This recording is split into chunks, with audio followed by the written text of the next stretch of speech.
Okay. Six is in the past now. We're going for all-time highs, John. Well, I mean, the most I could do if we're saying one per session would be 40. So, I guess the over under now is 20. We'll That's see. it. We're going to have to place the bet. So one of the underlying currents of a great salesperson, which we haven't talked about yet, is to present yourself to be less good than the person you're talking to. You ever heard that before? I have not. Is this kind of the continuing kind of keep them empowered, make them feel like they're the boss of the situation? Sort of, yeah. But I mean, it's a very weird thing. It's psychological, and it's kind of, it's a little bit of a gray area. If you're a complete goofball, you'll just get dismissed out of hand if they don't know you already. But if you come across as, too much of a badass, where I just did this and I just closed this $1 million deal and here I am, I'm going to help you too. And, the person's going to want to push back on that person. And so, the old joke is, you show up for the first time and you've got your pad of paper to take notes on. You're like, oh man, I'm so sorry. I forgot a pen. Can I borrow a pen from somebody? And so right off the bat, you appear just a little bit vulnerable and not perfect. And so the natural psychological response is to want to help somebody.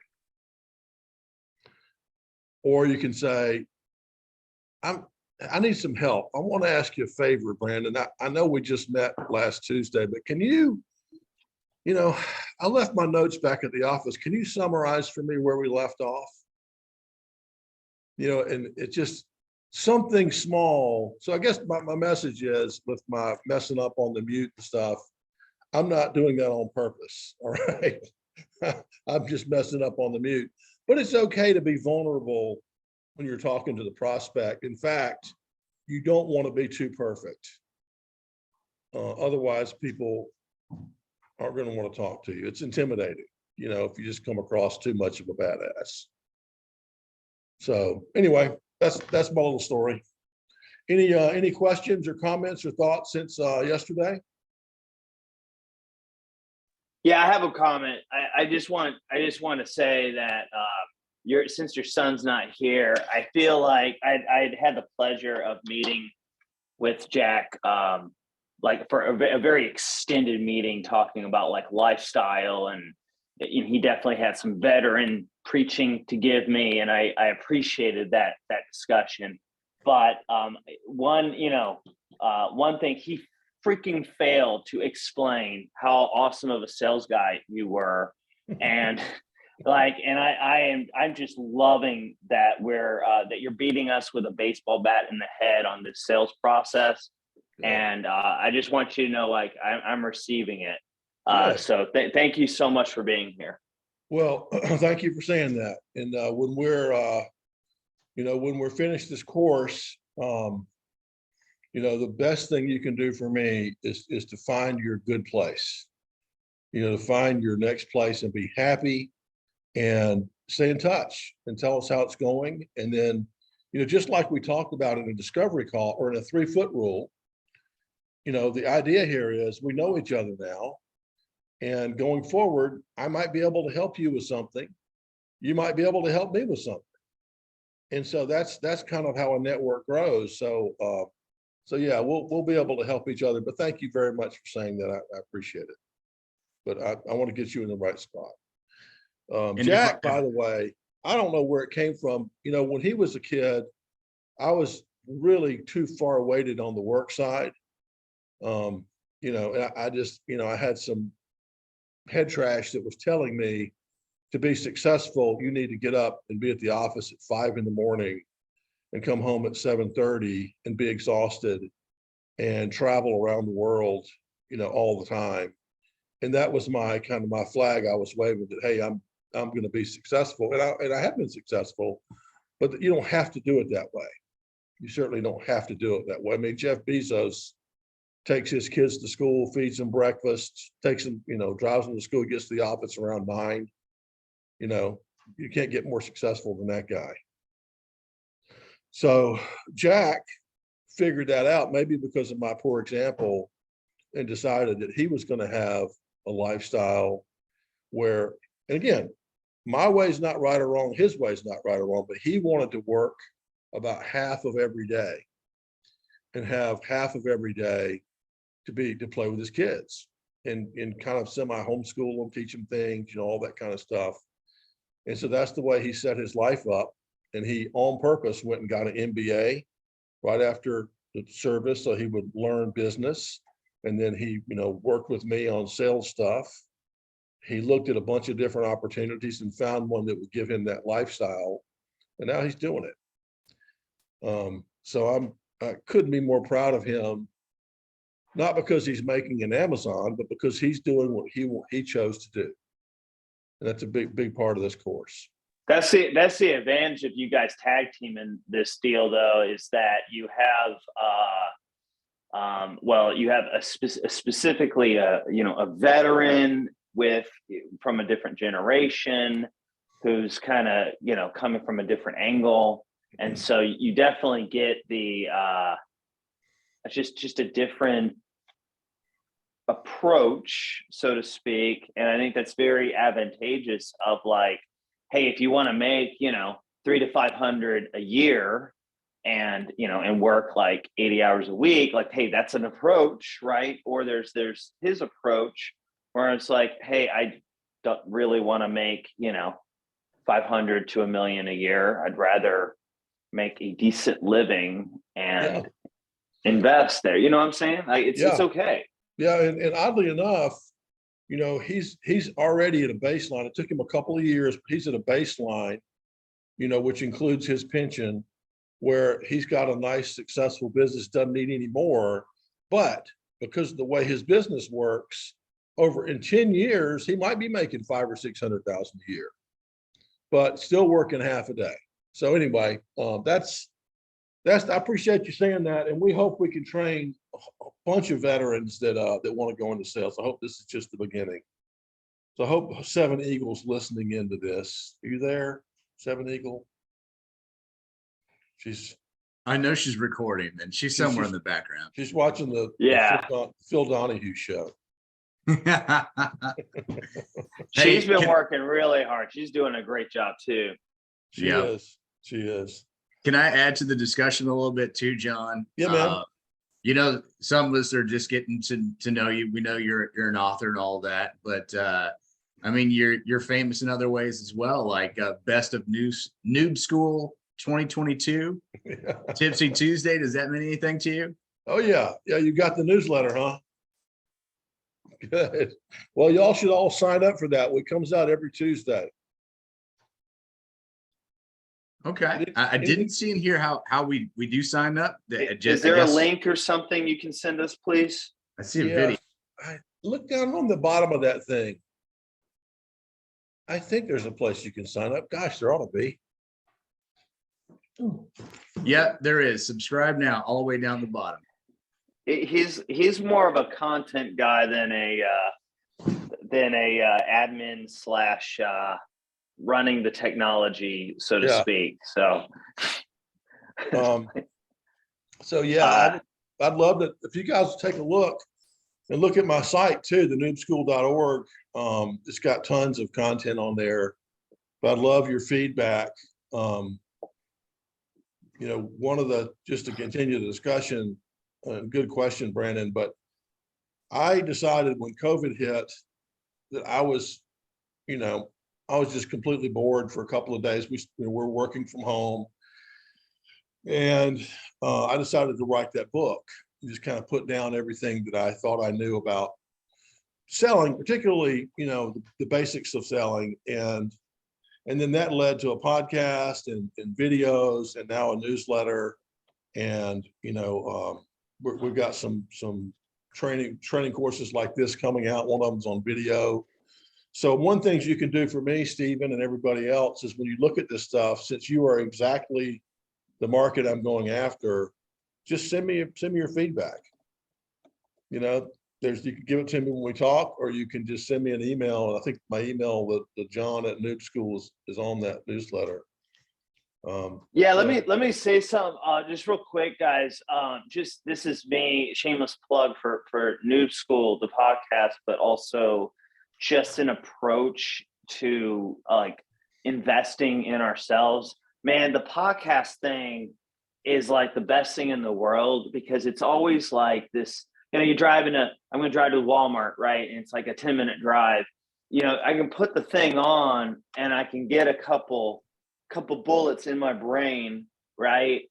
Yeah. And because I mean they're like, you know, 5, 10, 15 minutes most of the time. So it's just the best way in the world to continue to kind of have this stuff rattling around in our brains. Yeah, I totally agree. And, you know, I think we've talked about this a little bit. Certainly I've got some videos on it, but you get to decide what you put in your brain. And if you don't decide, then most of the stuff that goes in there is going to be negative stuff. So if you don't decide to put anything positive in there, you're going to hear the news, you're going to see the newspaper, you're going to hear people talk. It's going to be a random bunch of stuff, and it gets in you can't help it. It's like looking at advertising on TV. You know, you watch a commercial for a Coke long enough, you're going to want a Coke. You know, I mean, that's just how it works. And so one of the best things you can do is exactly what Stephen's talking about, is to say, you know, whenever I'm on a commute, whenever I'm brushing my teeth, whenever I'm doing anything where normally I would just have the TV on or the news on, I'm going to put on a podcast of something that's productive, whether it's business or lifestyle or diet or anything you're into, and listen to people that are successful in that area tell you how they did it. I mean, it's like cheating if you just listen to it. So good point.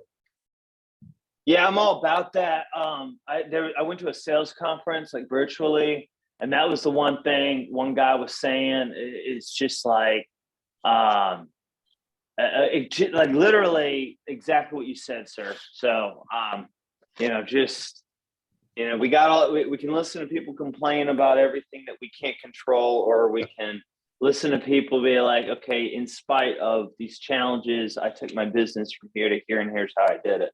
Yeah, absolutely. Absolutely. Good. Well, listen, I love talking about this kind of stuff. We can do this. We'll just, anytime Jack doesn't show up, we'll just have ourselves a fun old time.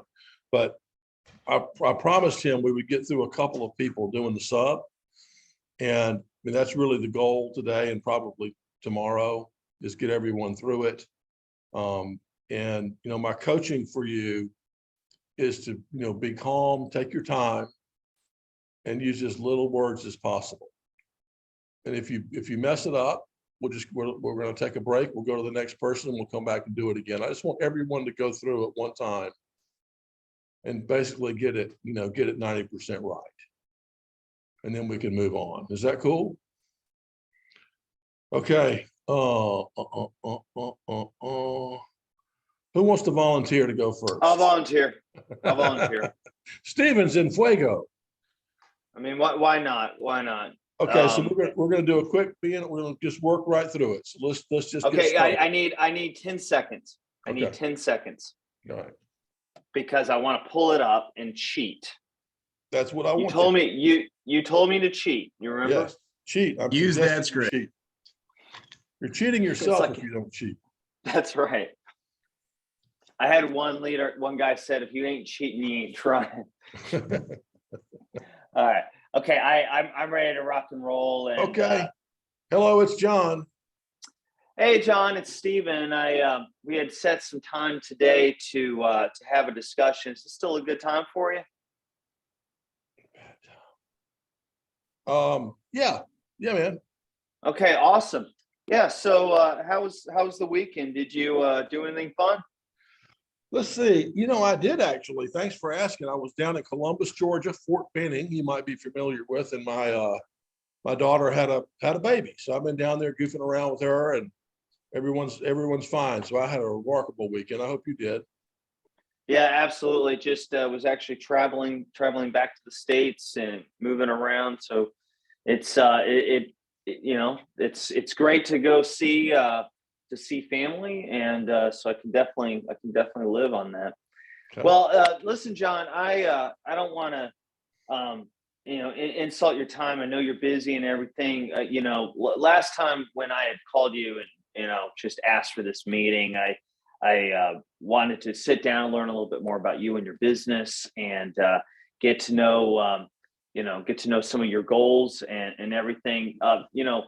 If I could just go over our agenda for today, had I had planned for about 30 minutes just to go through some questions. Is that time frame okay for you? That's good. Yeah. Okay. And also, just to, so, I'm being forthright and everything. I'm going to ask you a little bit about your business, some of your processes, and, I'm definitely going to ask you maybe some more intricate questions about, some things that are going well and maybe some things that are not going well. And then as we move forward, I may even ask you some more sensitive questions, including like budgetary limitations, decision-making processes, and so forth. Is that okay with you? That's cool. That's all right. Okay, and then of course, as we agree to move forward with the process, if it makes sense for us to move forward with a test or something like that, I want you to know when we get to the end of this, if it makes sense for us to move forward, I'm going to ask you for your business, and so that's our plan for today. Is that okay, John? Yeah. Okay, Yeah. great. Okay, so I'm asking questions. I'm asking questions. I'm asking questions. So what's one area you had slightly mentioned to me earlier that you had an IT department that had some had not caught a couple cyber threats, and it slowed down your business. Can you tell me a little bit more about that? Cyber.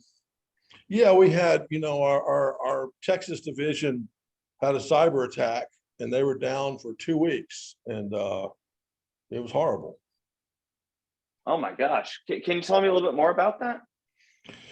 Yeah, I mean, they took over our internal servers, and so we couldn't access our customer database or our billing database, we had to literally work off of cell phones for 2 weeks, and it was very expensive. Okay, and can you give me another example of a similar incident that had happened, in that line? Um, well, we had to work off the cell phones. We couldn't bill the customers. We had problems with getting employee payroll done. We had problems getting our suppliers paid. We lost a couple of suppliers, so it was not good. Okay, and obviously you're mentioning this one incident, but how long have you had this kind of, or how often has this been going on, this issue? Well, this is the first time it's happened where we were literally shut down. So this is the first major, big time expensive problem we've had. We've had some breaches before, but nothing that we haven't been able to handle. This is the first time they really got through. And since then, what have you tried to do about it? Good job. Good job. Good job. Well, our IT people have looked at it. We called in some local folks, and frankly, I'm not satisfied that we have put things in place to keep it from happening again. So that's why we reached out to you. Okay. I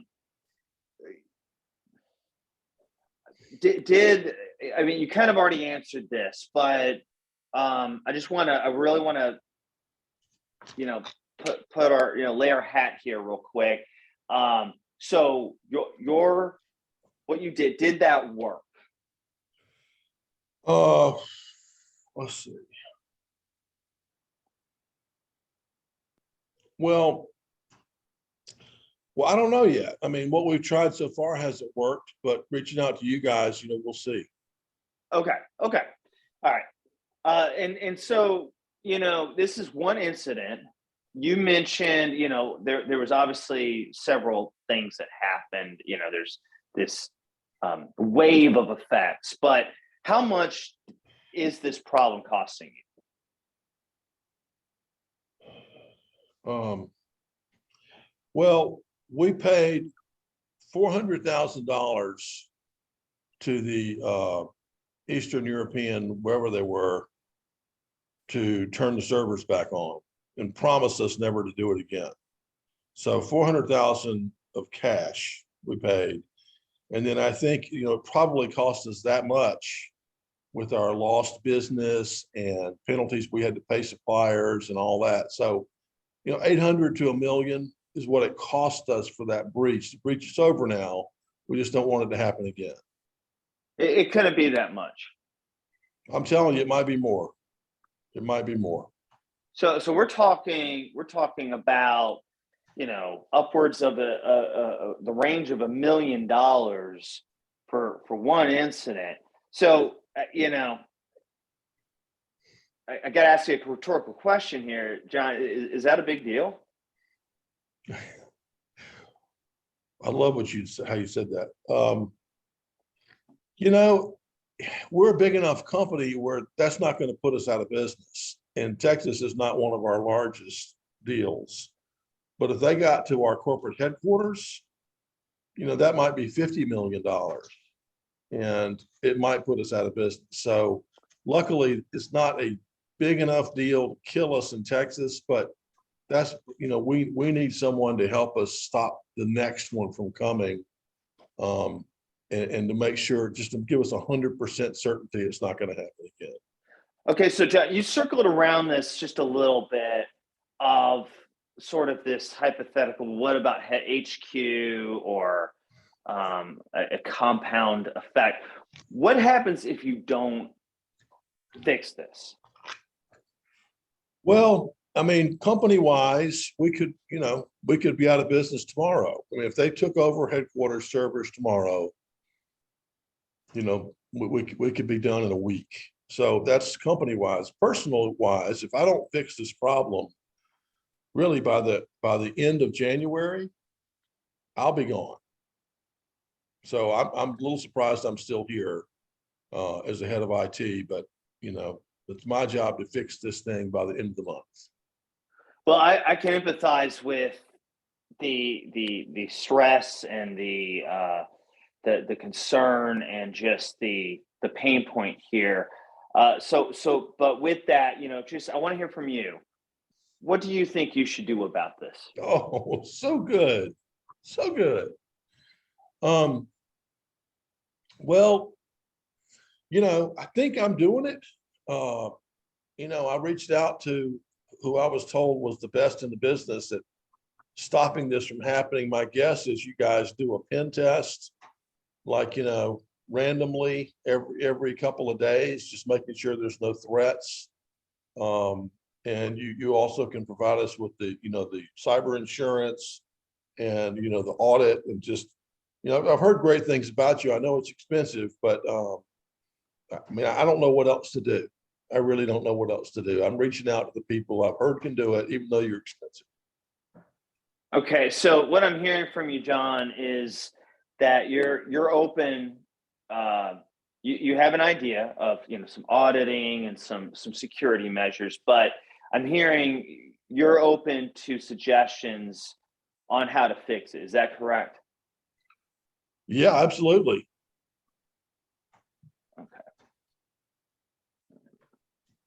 Okay, so based on what you've told me, we're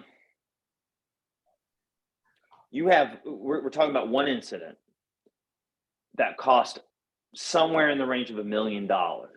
One incident, and there could be more now that you've uncovered this threat and this problem. It could happen again. and if this problem persists, we're talking, not just another $1 million, but we're talking about maybe closing the doors. So based on that cost, how much do you think you should spend a month on fixing it?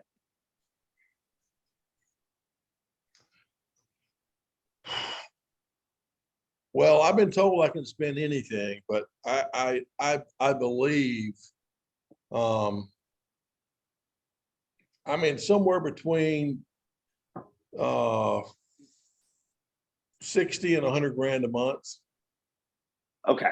All right. So let's say, because obviously there's different things we can bring to the table, but just based on the tenfold cost of $1 million, would it make sense to apply maybe 100,000 to solve this problem? What do you mean apply? To 100,000, would it make sense for you to spend between, let's say, 100, 150,000 to solve the problem a month? Okay. Well, I don't know if I can. I mean, I said 60 to 100. If it costs 150, I could put up the flagpole, but so I don't know. Okay, so this is why I'm saying this, John. Normally, our solution to a problem like this, okay, is somewhere between 100 and 200,000. And do you think, just based on what you're telling me, if we find the right solution, that that something in that range, could get approved? Well, it's not out of the question. It's a little more than I had in mind, but based on your proposal, I think I could get that done. Okay.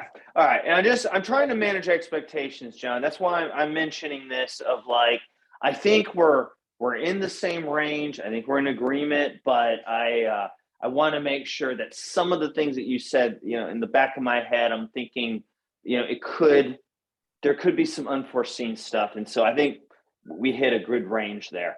Okay. So, once we, come up with a proposal here and we come up with maybe some recommendations of how we're going to fix this situation, how does your team usually make a decision on a purchase like this? Well, usually it takes a good bit of time, to run it through all of IT and something this expensive, the CEO and all that stuff. But since I've got till the end of the month to do this, what they told me to do was bring them a recommendation as soon as possible. And I'm going to meet with the CEO and the CFO and hopefully get it done. I can't imagine that we won't be able to get something done. So it's a little different this time. Okay, so we're looking at 25 days. I literally just looked at my calendar here. Okay, so normally we have multiple stakeholders in a situation like this. You mentioned the IT department. Who else? Who else needs to be involved in this? Yeah, I mean, it's going to be our CEO and COO, are the main two people besides me, and then I've got my team that's helping me analyze who we recommend. Okay, so once we come up with a proposal, what can I do to help you, sit down and show kind of a pathway of here's where we're starting and here's where we're ending in victory, to where you can be the hero of the company as we solve this problem? Well, I need you to visit, our top 4 locations, headquarters, Texas, and then the other 2, and do an analysis of what they have going on. And then of course, meet with me when you're at headquarters. And then based on what you find, come back and make your recommendation for what, how we can be safe. Okay, so John, I think that's a great idea. I'm absolutely happy to to start with an assessment where we can go out to, each location, maybe spend a day there, half a day there, do a good investigation, do a good assessment. Essentially, I'm hearing this concept of almost an audit.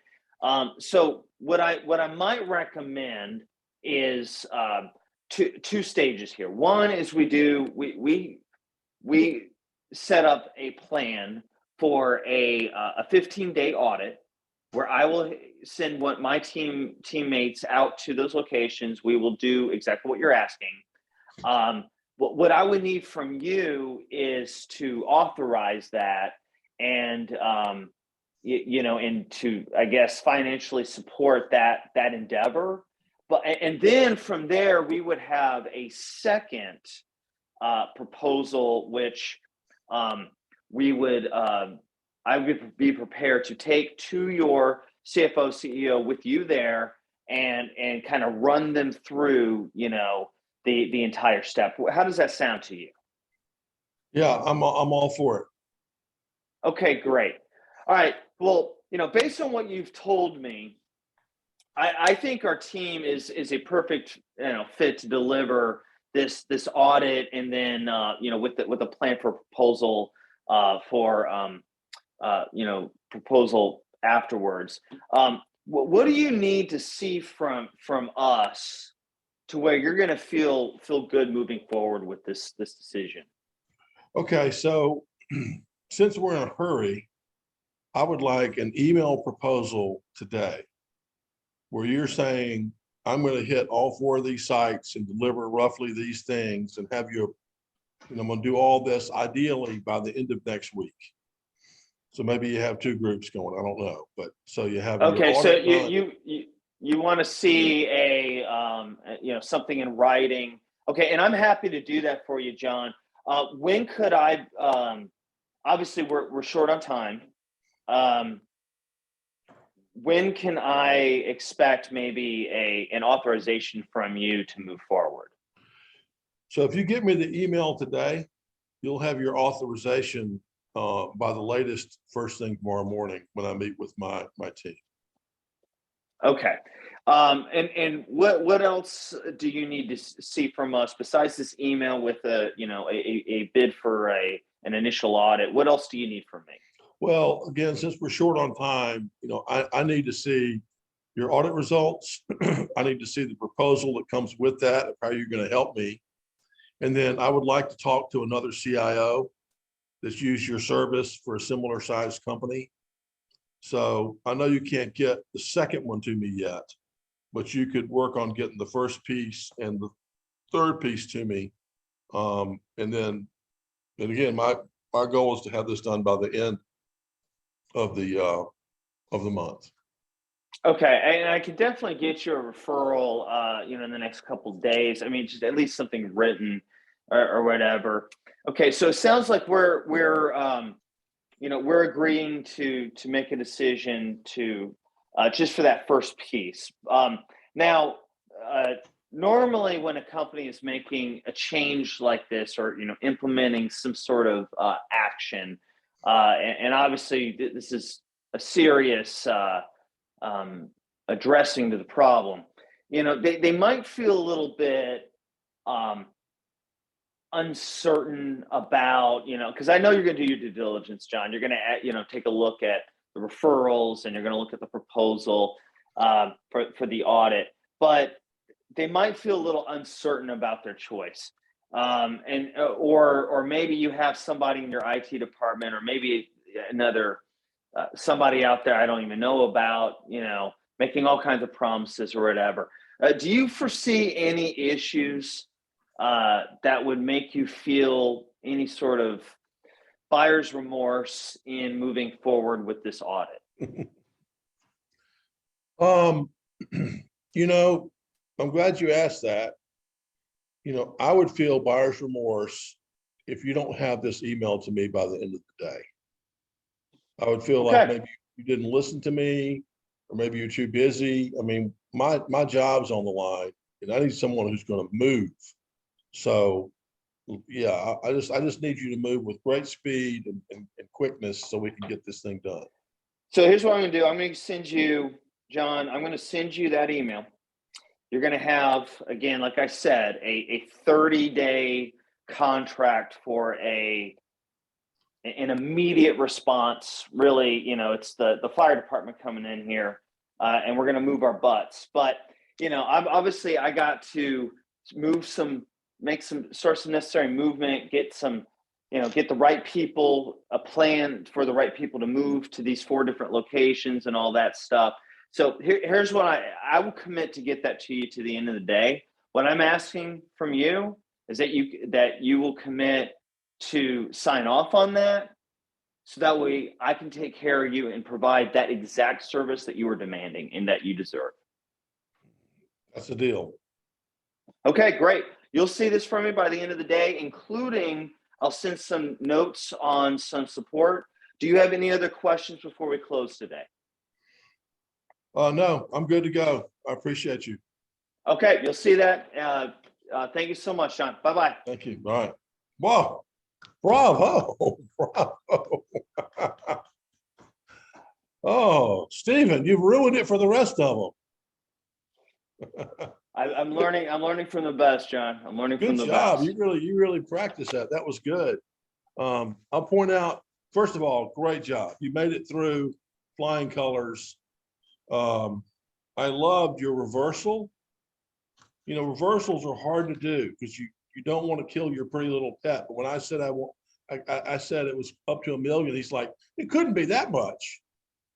And then, the natural results say, yes, it is. It's even more than $1 million. It was a great job on the reversal. I think that the fact during the outcome of Taco, you said, and I will be asking you for an order later if it looks like it makes sense. It's just a beautiful thing. Again, it takes courage to say it, but it's just, if you say it nicely, of course you're going to be asking for the order. So you ought to just remind them of that. That's what we're here for. We're trying to get an order to satisfy what you need done. You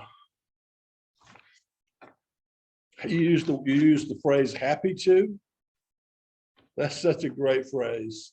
Such a great. I stole that phrase, John. Yeah, it's a great phrase, and when people, particularly like you'll eventually run into customers who want to complain, like I need someone to come redo all this. You'd say, happy to.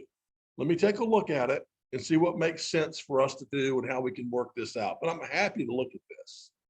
And it just makes them feel good versus we can't do that. That's not our policy. Happy to.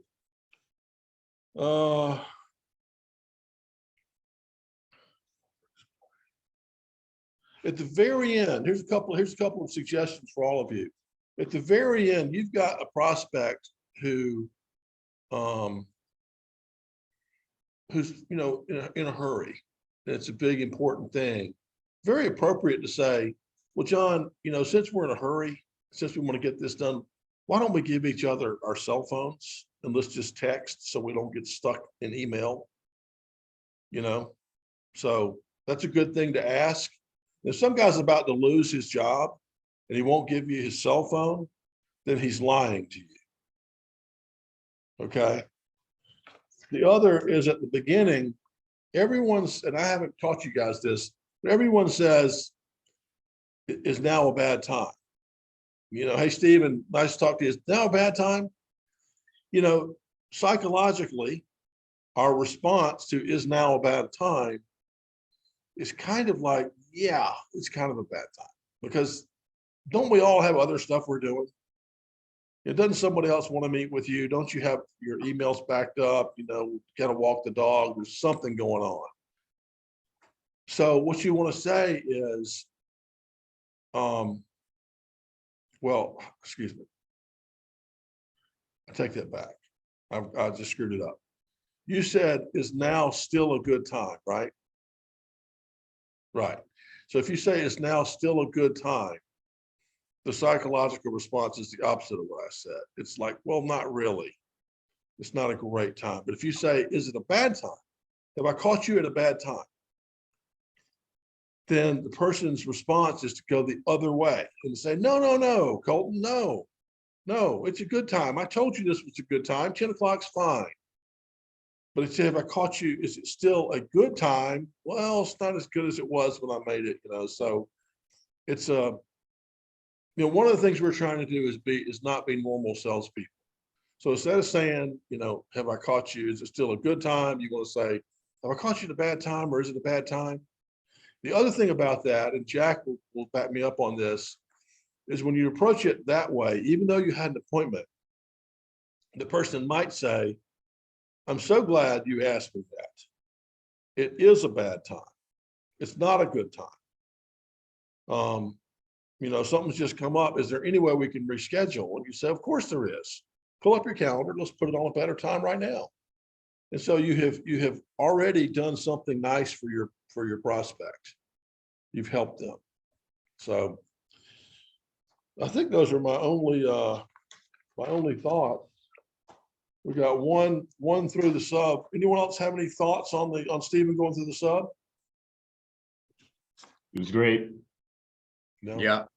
Yeah. I thought he was going to get in trouble in the riffing side, but what riffing he did was quality, very personal.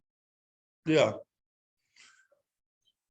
I think over time, our goal as salespeople is to have 25% speaking our time and 75% their time. And so you were above those metrics. And I think over time, you'll be able to be more economical with your transitions. And I call that kind of over-explaining. And I'll give you an example. So let's see. So let's just say I'm talking to Colton, and we're just finishing up the bonding report. So we're going to finish that up, and then I'm going to transition to the upfront contract. So Colton, that's amazing. What you were down at Fort Benning just last weekend? Yeah, I was down there visiting some friends. And how big is that place now? How many people on base? Oh, I couldn't tell you. I know it's huge though. Yeah, that's what I hear. Well, cool. Well, listen, before we get started, I want to go over a couple of things. First of all, time-wise, we had about 30 minutes to say, okay, so let's just stop there. So we finished up the front part, and I just said, hey, before we get started, and I went right into the next thing. And what we all tend to do is to say, well, that's great about Fort Benning. Okay, so now I'm going to talk about some other things, and those things are going to be agenda and this.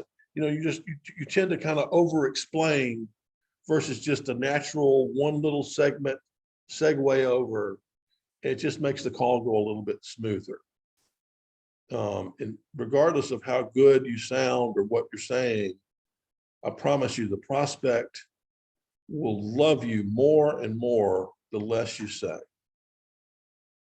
And I've got one of my people that I trained is a really cool guy, and he runs triathlons and plays guitar, and he's just a super cool guy. And he can't help himself when he's talking to a prospect. He'll weave in. Oh yeah, I just finished the Hawaii Ironman. And, oh yeah, I was just surfing in Fiji. Oh yeah, he can't help doing it, and it's horrible. It's horrible that he does that. But he's such a good salesperson that he gets away with it, right? He just gets away with it. So I guess my point is, all these things are things that, if we have a menu, a checklist of things we want to do just right, we're going to try to do all of them right. If we miss a few, you can still be great. You can still be great. So anyway, that was really good. I'm so proud of you, Steve. So proud. All right, we got 15 minutes. Anybody want to try to go quick? Okay, Brandon, you're up. Hey, John, thanks for taking the Zoom call with me today. How's the week been so far? Well, so far so good. I'm down in South Carolina and it has been kind of crazy rainy down here, but other than that, it's okay. Yeah, we've been dealing with the same kind of weather ourselves here in Texas. You a New Year's resolution kind of guy there, John? I make them all the time. So I make them like every month, every quarter, but New Year's is a big day. So yeah, I made one. I deleted all sources of news off of my phone. So Awesome. I'm going to try to spend more time on my stuff and less time reading about other people. I like that. I'm not a perfect guy myself. I use this time of year to kind of try to set some things right. But hey, before we get started, I have us down for about 30 minutes a day. Does that still work for you? Perfect. Yes. Awesome. My agenda for this call is to do an initial assessment of your company's cybersecurity program and to see if we're a good fit to help. Do you have anything you wanted to add or change about this agenda here? No, I'm interested in hearing what you got to say. Okay.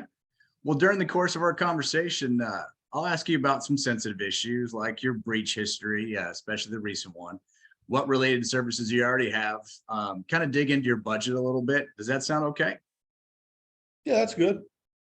Okay. I'll also probably be taking some notes on this just to make sure I'm understanding your issues. Would that be all right as well? Yeah, thank you. That's good. Okay. And if it's okay with you, by the end of this call, I'd like us to be able to agree to either keep talking and moving forward or determine that we aren't the right fit for each other and separate on good terms. That's perfect. All right. So let's just dive right in. So this breach, can you tell me a little bit more about this? Yeah, our Texas division got breached by some Eastern European hackers, and we were down for 2 weeks, couldn't access our systems. We paid them 400,000 in Bitcoin, and we think it cost us another 400 to 600,000 in internal costs. So it was about $1 million situation. Okay. Can you give me an example of what it did? Yeah, well, internally, we were late paying some bills, and so we had to pay penalties. We actually lost a supplier. Payroll was late. What else? There was just, I guess, penalties from our customers for late shipments, overtime. All that stuff added together was about 600 grand. Yeah, these things can definitely compound. That's tough. How long has this been going on for you guys? Well, it happened in December, like December 15th, and we just got it. We got everything settled and turned back on the end of the year. So, it's really just very, very recent. We just got it fixed. And so my job is to figure out how to make sure it doesn't happen again or else. Yeah. What have you tried to do about that so far? Internal, we really haven't done that much, to be honest with you, because we've been trying to get everything turned back on, which is done now, and negotiating with these terrorists and all this kind of stuff. But we've had our internal people make recommendations. And, we really, honestly, we haven't taken it real seriously. And now I've been saying take it seriously all along. But finally now the C-level people are saying, hey, John, fix this. And so I'm reaching out to people I've heard that can do this very well, and you come highly recommended. So this is what I'm doing. Okay. So it sounds like you're kind of back on track a little bit, but the solution that you guys are putting in place, it hasn't worked so far, right? That's right. Yeah. How much is this problem costing you? I know we already talked about the million, but if we were to compound this, you're talking about payroll, time. Has there been any like vendor loss or reputation loss? Yeah, it's hard to put my finger on that. It's not good, of course. you might say, your hard costs are around $1 million. There's probably you double that for soft costs in the future. Wow. But our bigger concern is what might happen to the other locations, including our headquarters. If we had the same type of thing happen there, then, we could conceivably lose the business. Wow. It's that far. It couldn't be that much, John. Well, I'm afraid it is. Mm. Well, I think I already know the answer to this question, but I'm going to ask it anyway. Is that a big deal to you, John? To your company? Yeah, I mean, I've known it's a risk for a while because I'm the CIO. And so all of a sudden, the powers that be, including the board, realized we could lose our business if our headquarters get hacked. And so I would certainly lose my job if that happened. Or probably they've told me I've got till the end of the month to fix this anyway. So, Yeah. so it's a big deal. It's a big deal. Okay, John. So what do you think you should do about it? Well, I think, a firm like yours, I've certainly got the money machine ready to go. I don't want to, make a decision, off of a Zoom call, but I think that what we should do is have you guys do an assessment or an audit on the other locations and come back to us and say, hey, this is where you guys stand. Here's your weaknesses. And then here's how we could, keep these people at bay. So kind of an assessment and then a proposal. Okay. Awesome. Well, I can tell you our bottom line cost on that is about 10,000. Would that be okay? Yeah, I can authorize that like verbally if you guys want to get going. Okay. And based off our call today and that assessment, are you open out to our outside suggestions on how to fix this problem for you? Absolutely. Okay. Based on what I'm hearing, John, is you're losing minimum 1 million and compounding, maybe that goes up into the 2 and above. Every month, if this ever happens again, how much do you think you should spend on solving this issue? Well, they've told me without any further authorization, I could spend $100,000 a month. Okay. Well, I tell you, we offer a myriad of solutions here, John. Anything from 10,000 a month all the way up to 110. We have sort of the Toyota Corolla model all the way up to the Ferrari. But how does your team usually make a decision on a purchase like this? Good question, Brandon. Normally it's very complex. It takes a long time. Everyone wants to have their idea. But in this case, we've given ourselves until the end of the month to have a decision made, and then, another month to have it implemented. And so this is going to be a short cycle. Basically, you've got to get me sign off. This is what I want. And then I take it to our, CEO and CFO and get them to agree to it. So really, I'm kind of the decision maker. Well, how can I make you kind of be the champion of this story for your company, John? Well, good question. I would say speed and communication between us is going to be really important. So how quickly can we get the assessment started?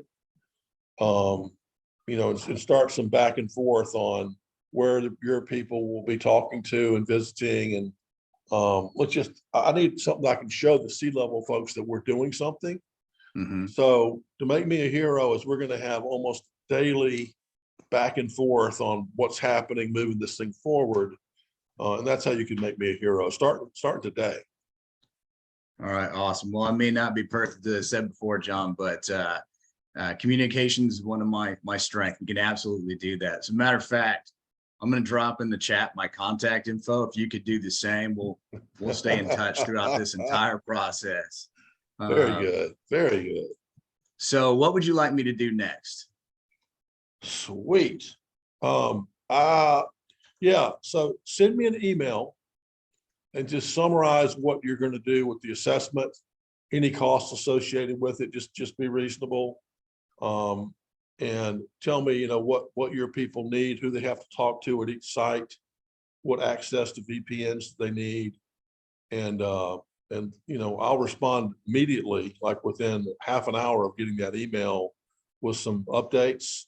And then I suggest that we, you get that, talk to your people, and let's set up a call for tomorrow to say kind of how we're doing after day one.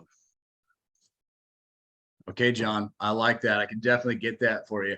Sounds like this is a solid fix so far to your problem over this next month.